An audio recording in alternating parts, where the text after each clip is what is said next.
Oh, so it wasn't broadcast. Oh, there it goes. Oh, boy. I can send it at the beginning and edit it. All right. All right. Welcome back, YouTubers. This is Inland Northwest Native News. I'm your host, Jeff Ferguson, and Schleufer? Schleufer. All right. Spokane and Coeur d'Alene coming at you live from the Inland Northwest. We do this Monday, Wednesdays, and Fridays from 8 a.m. to 8:30, and we'd like to invite you to join us. Just be sure to like and subscribe and hit the little bell, and you'll be notified every time we got something coming up. We just ran the intro twice. I was so enthralled in watching it on the preview monitor. I was like, oh man, I wish we could go out and shoot the Walla Walla relays again. I'm missing the powwows. I'm missing all the good stuff out there. And then I realized, you know, that should be playing on the program monitor. So anyhow, that's kind of where we're at. It's a happy Wednesday, another great day to be Indigenous, and we are happy that you are here. We are covering news and events for 11 tribes of the Inland Northwest, as far east as the Colville tribe, down south to the Warm Springs and Umatilla, up to the Yakamas, back over to the Blackfeet, over on the east side, up to the Kalispel, Kootenai, the Coeur d'Alene, the Perce, and of course the Spokane, the Spokanes. Yeah, all of these tribes. And again, on a local, regional, and national level, the stories that impact you, and we scour the internet over and over and over for cutting edge news for you. Anyhow, we are here and we've got some stories, and we just wanted to say good morning. What did Irv want to say this morning?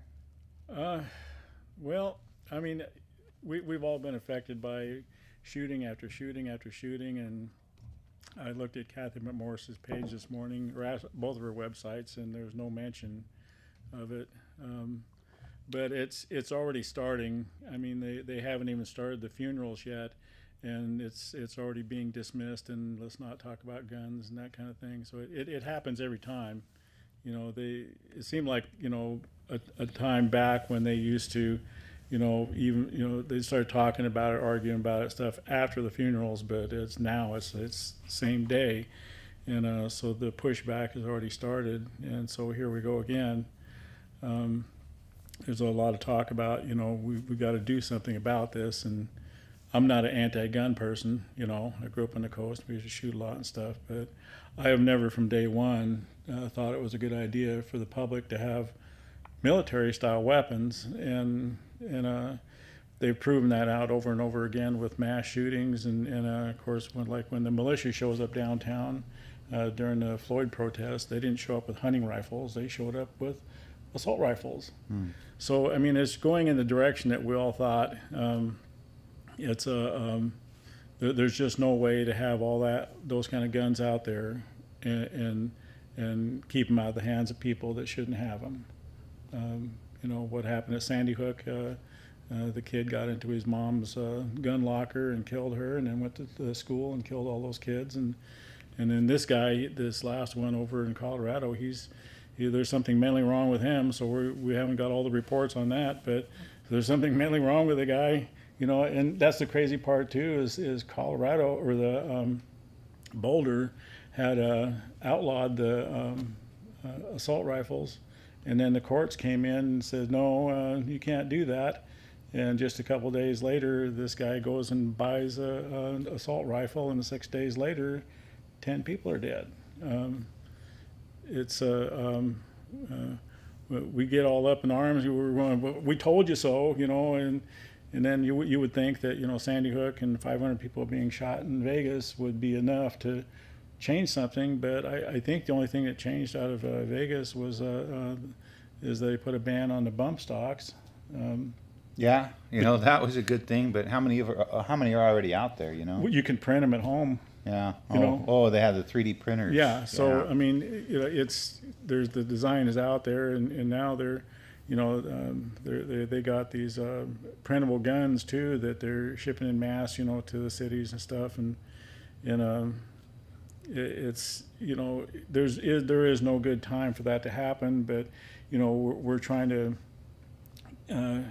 get the infection rate of the pandemic down, and businesses are trying to reopen and trying to get more customers in there, and the customers come back into the stores, and then this guy comes in there and starts killing the customers.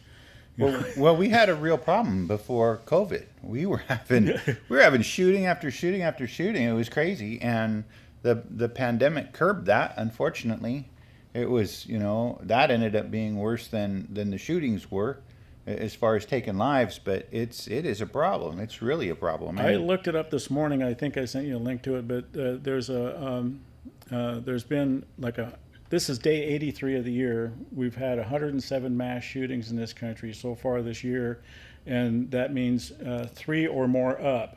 So that's just not 1 or 2 people. That's with 3 or more. And there's been ballpark, I'd look the number again, around 450 people that were shot. And this year in mass shootings, and around a third of them were fatalities. Well, how do we curb that? We're gonna have to look into that, because that's a big question. How do we curb that? How do we keep, because there are people that hunt, there are people that use their guns for the right reasons. How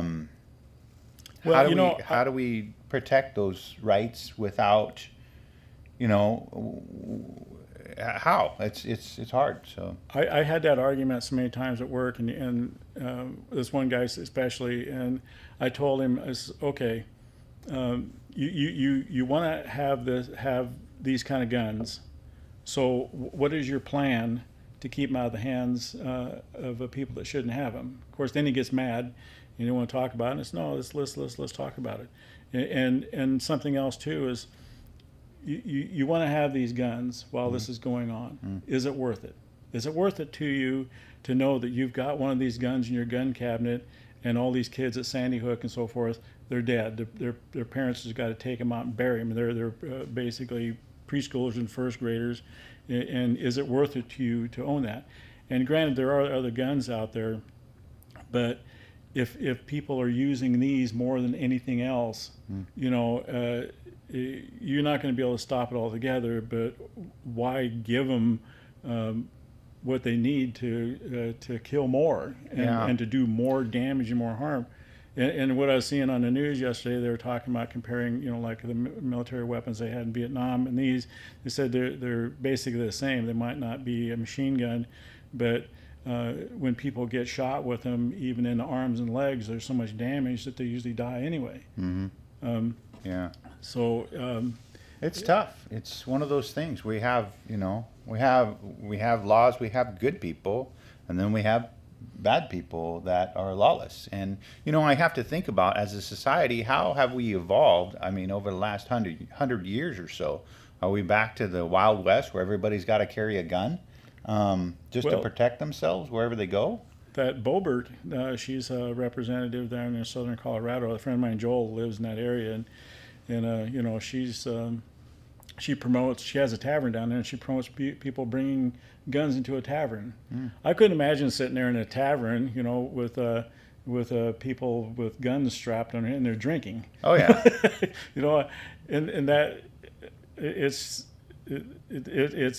crazy. The common sense of it has gone out the window. And Ted Cruz, he takes a real stand on not doing anything. But I think the NRA gave him $175,000 or something like that for his campaigns and stuff. And we elect these people to go represent us, to protect us, and then they take money from companies like this and do the opposite.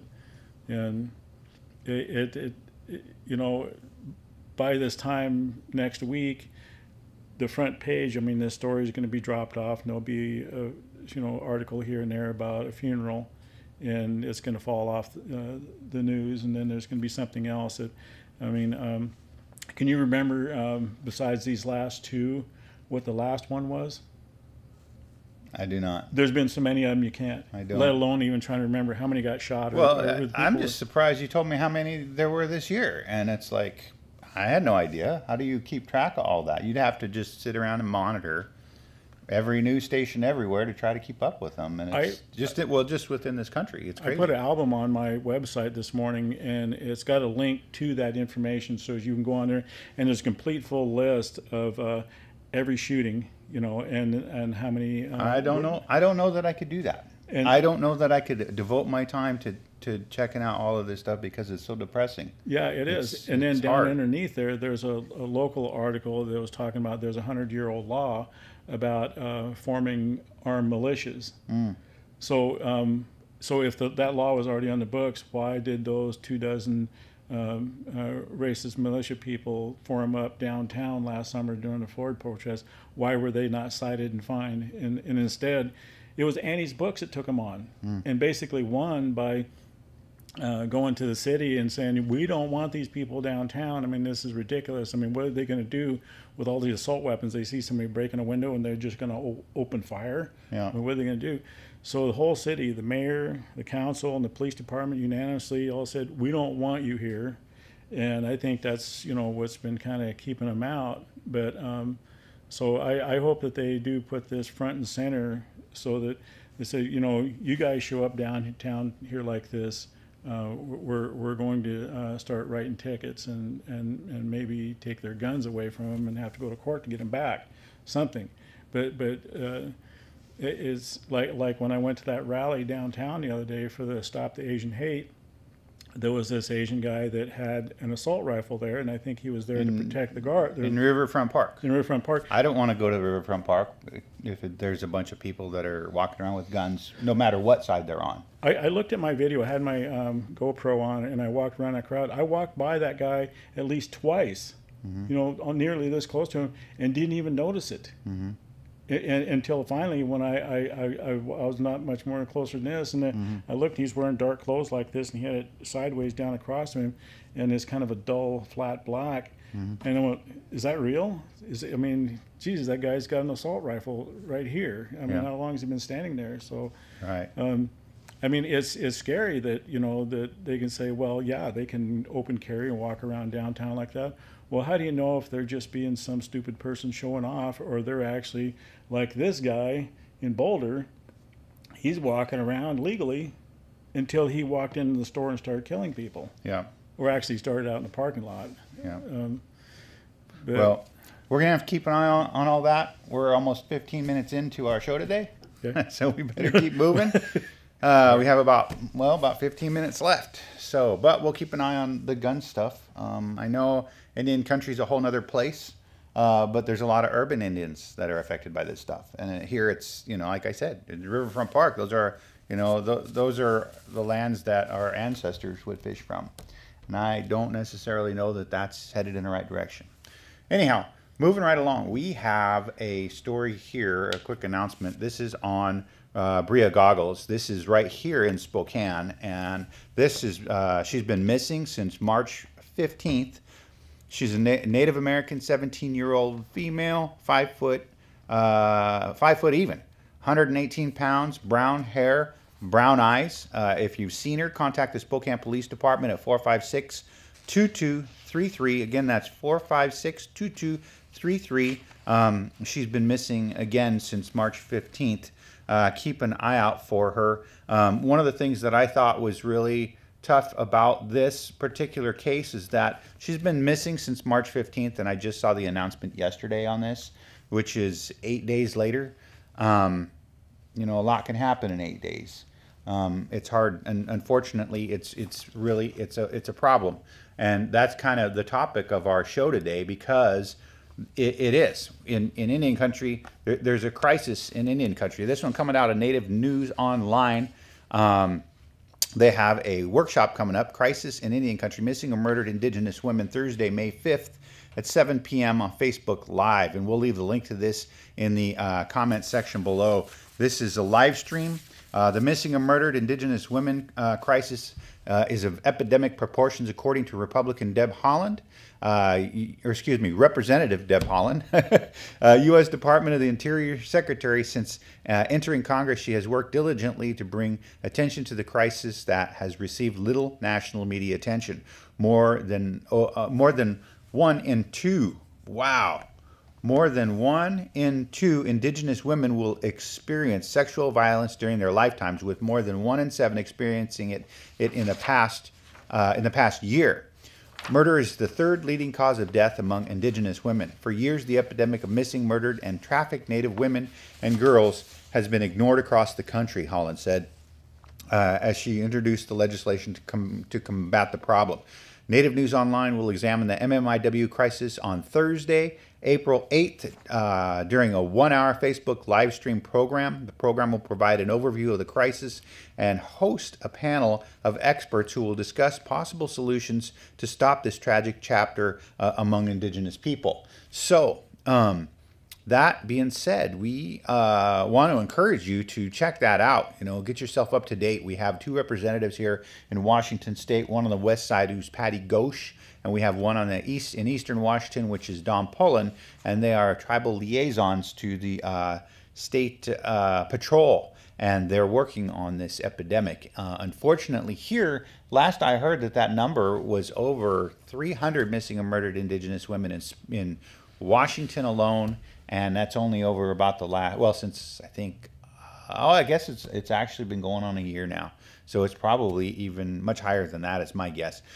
Anyhow, we're going to keep moving. We wanted to let you know about this. They held a vigil. This one is in Redding, California. They called it a Sea of Red, a vigil held for missing Indigenous man in Northern California. Redding, California, more than 150 people gathered. This story ran on March 23rd, and it was again on Native News Online.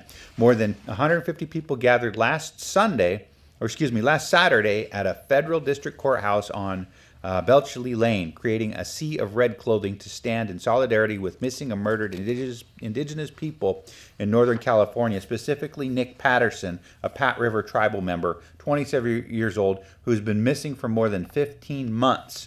So they had the sea of red out there. The family feels like they are not getting answers, said Redding's Rancheria Chairman Jack Potter Jr., who spoke at the vigil. They're trying to believe that he's still alive, but yet they believe he's gone. They are just hoping that somebody will be compassionate and have a heart and come forward and say, yes, I know this is what happened.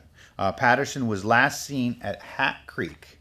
Got a couple more shots here. He was seen around the Hat Creek area of Shasta County on January 4th wearing a green hoodie, Nike sweatshirt, blue jeans, basketball style shoes, and possibly a beanie cap, according to a missing poster. So they held this vigil out there, a sea of red, and here's some photos of what he looks like.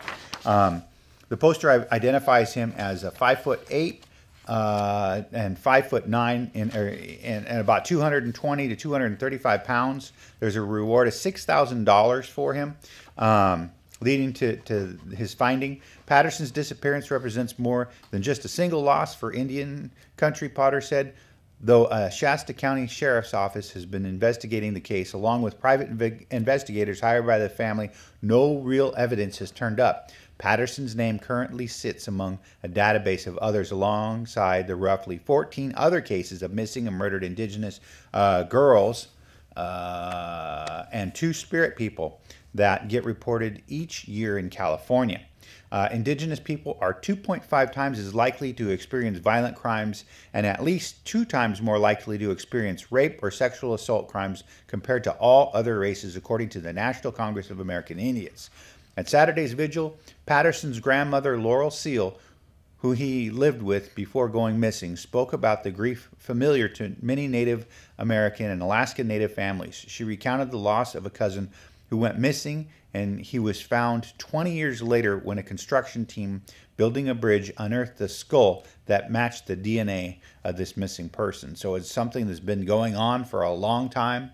They're making baby steps to do something about this. States are passing individual laws, but the bottom line is this has been a problem since contact, and it needs to be fixed. I don't even know.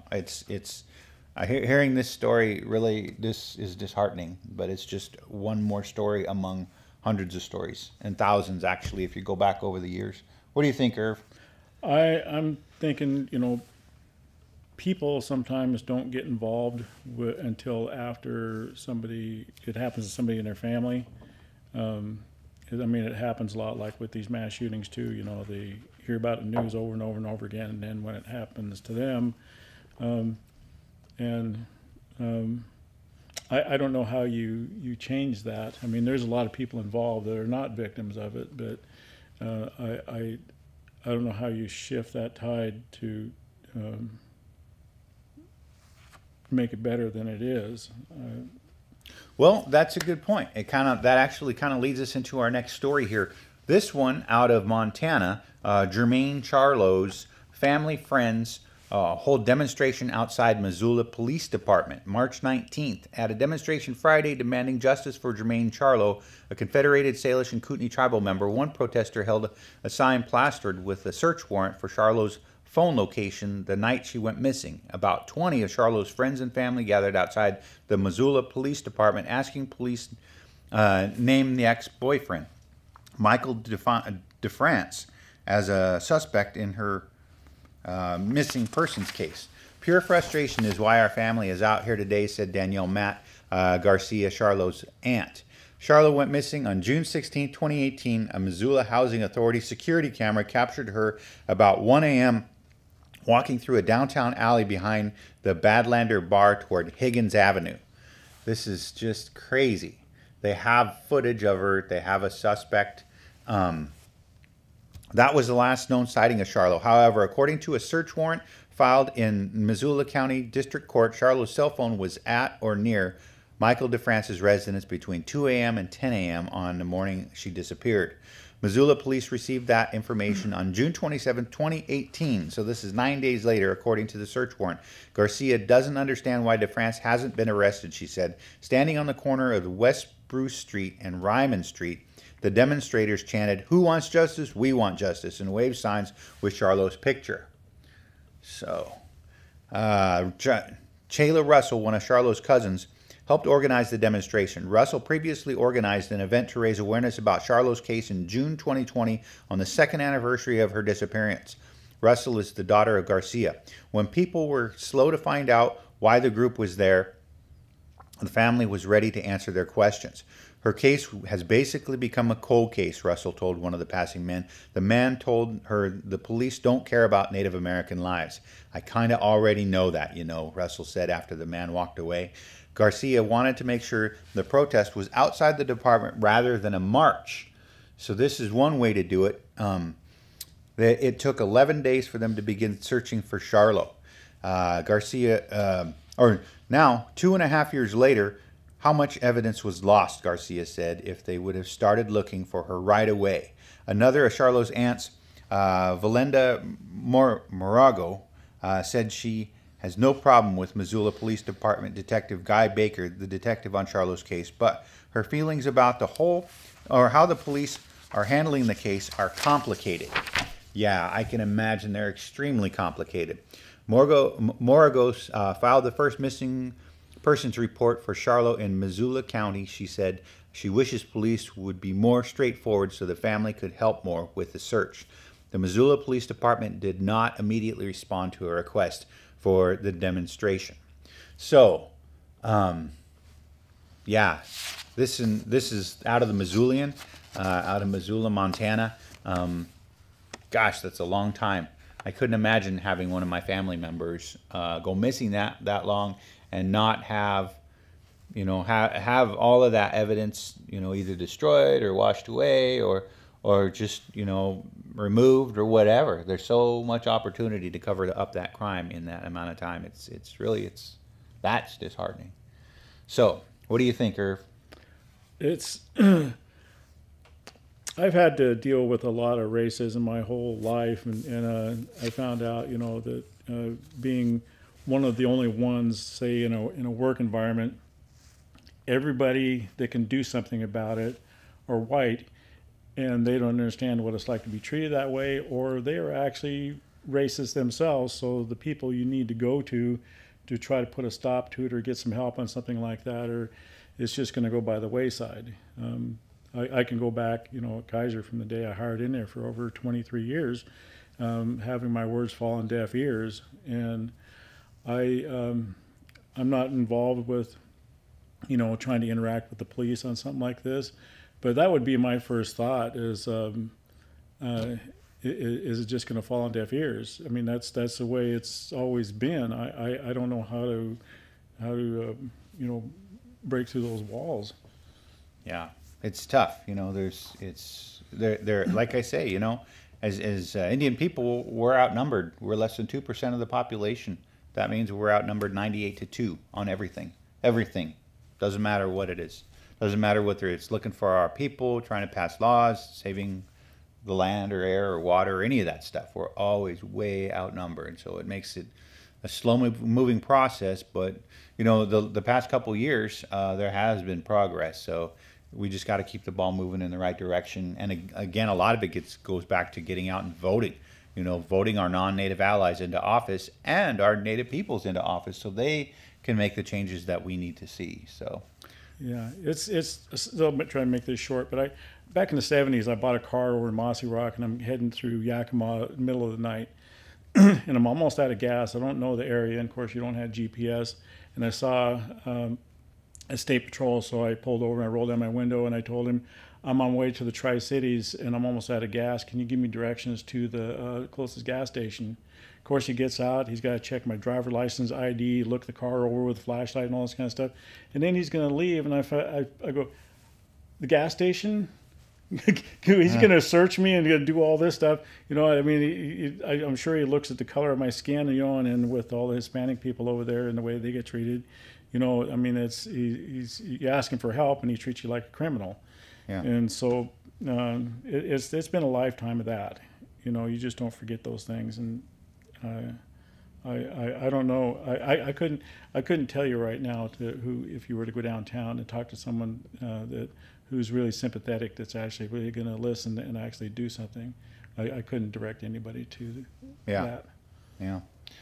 Well, anyhow, we're going to take a shift here into something a little bit more positive. This one is This one comes out of Charleston News, protecting Montana's waterways. This one ran March 18th, and it's Bernie Azure.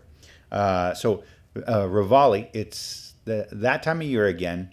Time to get very defensive when it comes to aquatic invasive species, especially when it comes to zebra and quagga mussels, as well as invasive water plants. To that end, the Confederated Salish and Kootenai tribes opened the Rivali Watercraft Inspection Station Friday, March 12th.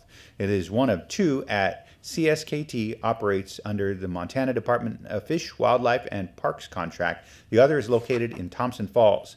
The opening weekend traffic was a tad slow, which is normal this early in the year as for water recreation.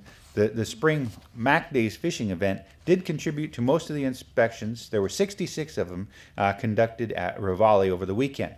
This is a new head. There is a new head.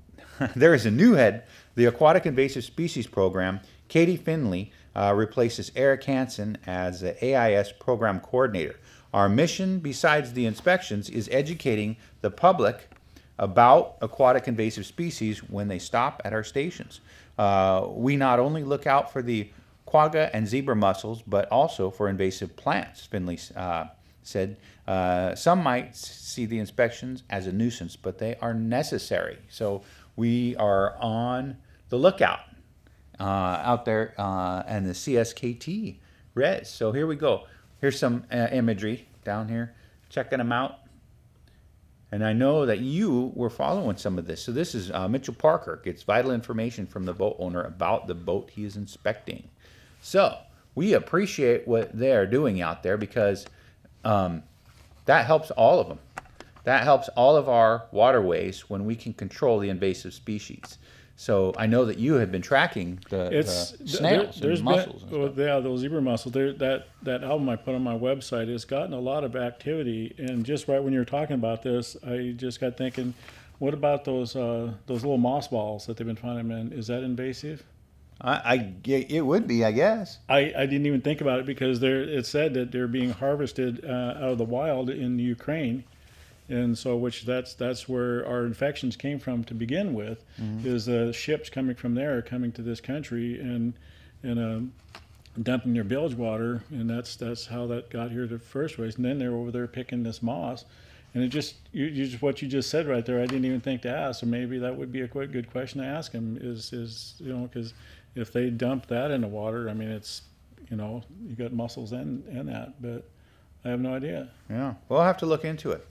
Anyhow, we better keep moving. We have our last story. Again, we'll post the links to all these stories in the comment section below. If you have any questions or comments, feel free to chime in, and also feel free to leave them in the comment section below. This last story, actually we have second to last story. I have an announcement here real quick. This is on the Kalispel Reservation, Spring Cleanup Day. Let's take pride in our reservation and show our appreciation for all the Kalispel tribe has done for us by spending a couple hours cleaning up. This is March 25th, so that's tomorrow from 1 to 3 p.m. Garbage cleanup at Leclerc Road around tribal buildings, offices, and tribal dump area. If you need gloves or garbage bags, let them know. If you will be working on Leclerc Road, please wear high visibility jacket or vest. Your safety is the #1 responsibility. Full bags can be left on the side of the roadway for the Kalispel Roads and KCTC departments to pick up. If you need full bags or garbage picked up from your building, please contact Corey Johnson at 509-671-1698 or cjohnson@kalispeltribe.com. Again, that's cjohnson@kalispeltribe.com. So that is my cousin, Wonder Woman. She is organizing a cleanup out on the Kalispel Reservation. She does all sorts of stuff. I know that she has been working as the assistant fire chief out there for a long time, and an EMT and a police officer. And so now she's doing res cleanup too. So keeping busy through the pandemic. It's really neat to see that. I saw one of the comments on that from their YouTube or their Facebook page said, "Wow, we haven't had one of these in a while." So it's good that they got out to do that. So. And speaking of cleanup, the Spokane tribe got hit with their email virus, and so I'd sent several emails over and didn't get a response. So I called the Rawhide yesterday, and of course that's all down right now. So it's a good thing I called her. It wasn't really important, but so if you send somebody over there an email and you don't get an answer, you might, and if it's important, you might want to call them or at least check the website to see where they are in getting that fixed. Well, I have one more story here, and I thought I had a little bit more, but I thought I had a little bit more for this one. I think I have a link to it. This one's about Donnell. Yeah, there's a okay. This comes from Spokane Tribal Network. Spokane Tribal Network Native leader empowers youth to abstain from marijuana through creative expression and holistic well-being. Unfortunately, I don't have the full graphic. I only got a picture of Donnell. So, holistic health coach, yoga teacher, and author Donnell Barlow will lead a pair of virtual Zoom workshops at the end of March for Native adults and youth on mindfulness, creativity, and food sovereignty as cultural alternatives to prevent marijuana use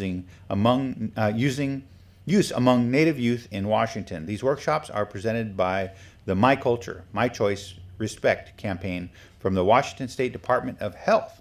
About the workshops, the first workshop presented to the youth ages 13 to 20 will focus on the creative arts through a cultural lens. Participants will learn how to use the creative arts as a means to self-expression and personal transformation, as well as connect to the body, mind, spirit, and nature through culturally specific practices. So the second workshop, presented to adults ages 21 and older, will give participants ideas and strategies on how to support young people in their communities along the road to self-discovery, creative expression, and lifelong well-being.